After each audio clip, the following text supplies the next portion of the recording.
আমি চাই না কেউ স্বাধীন হয়ে যাক। চীন সফর শেষ করে দেশের মাটিতে পা রেখেই তাইওয়ানকে ঠিক এই ভাষায় চরম এক হুঁশিয়ারি দিয়েছেন মার্কিন প্রেসিডেন্ট ডোনাল্ড ট্রাম্প। বেইজিংয়ে চীনের প্রেসিডেন্ট শি জিনপিং এর সঙ্গে 2 দিনের বৈঠক শেষ করেই ফক্স নিউজকে দেয়া এক সাক্ষাৎকারে তিনি এই মন্তব্য করেন। সাক্ষাৎকারে ট্রাম্প সাফ জানিয়ে দিয়েছেন, আমেরিকার সমর্থন আছে বলে তাইওয়ান যেন হুট করে নিজেদের স্বাধীনতা ঘোষণা করার মতো কোনো হঠকারী সিদ্ধান্ত না নেয়। এই সতর্ক বার্তার পেছনে অবশ্য ট্রাম্পের নিজস্ব ব্যবসায়িক ও যুদ্ধবিরোধী হিসাব নিকাশ রয়েছে। সাক্ষাৎকারে তিনি বেশ স্পষ্ট করে ইঙ্গিত দেন, তাইওয়ানকে বাঁচাতে চীনের সঙ্গে সরাসরি কোনো যুদ্ধে জড়াতে বিন্দুমাত্র আগ্রহ নেই তার। নিজের স্বভাবসুলভ ভঙ্গিতে ট্রাম্প বলেন, আপনারা জানেন একটা যুদ্ধের জন্য আমাদের ৯,৫০০ মাইল পথ পাড়ি দিতে হবে।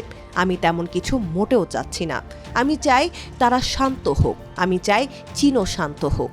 ট্রাম্পের এই মন্তব্য থেকে বোঝা যায়, বেইজিংয়ের দোরগোড়ায় এসে বড় কোনো সংঘাত এড়ানোই এখন ওয়াশিংটনের প্রধান লক্ষ্য।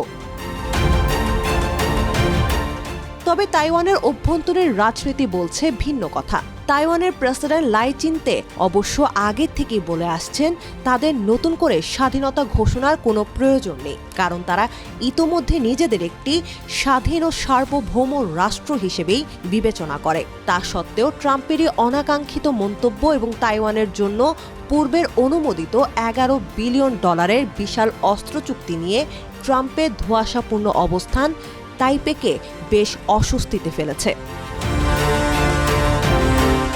ট্রাম্প জানিয়েছেন, এই অত্যাধুনিক রকেট ও মিসাইল বিক্রির চুক্তিটি শেষ পর্যন্ত কার্যকর হবে কিনা তা নিয়ে তিনি এখনো কোনো চূড়ান্ত সিদ্ধান্ত নেননি। এমনকি বেইজিংয়ের ক্ষোভের কথা মাথায় রেখে তিনি বলেন, এই বিষয়ে সিদ্ধান্ত নেওয়ার আগে তিনি বর্তমানে তাইওয়ান চালাচ্ছেন এমন ব্যক্তির সঙ্গে কথা বলবেন। সচরাচর মার্কিন প্রেসিডেন্টরা বেইজিংকে চটাতে তাইওয়ানের নেতাদের সঙ্গে সরাসরি কথা বলেন না, তাই ট্রাম্পের এমন ইঙ্গিত তাইওয়ানকে বেশ ভাবিয়ে তুলেছে।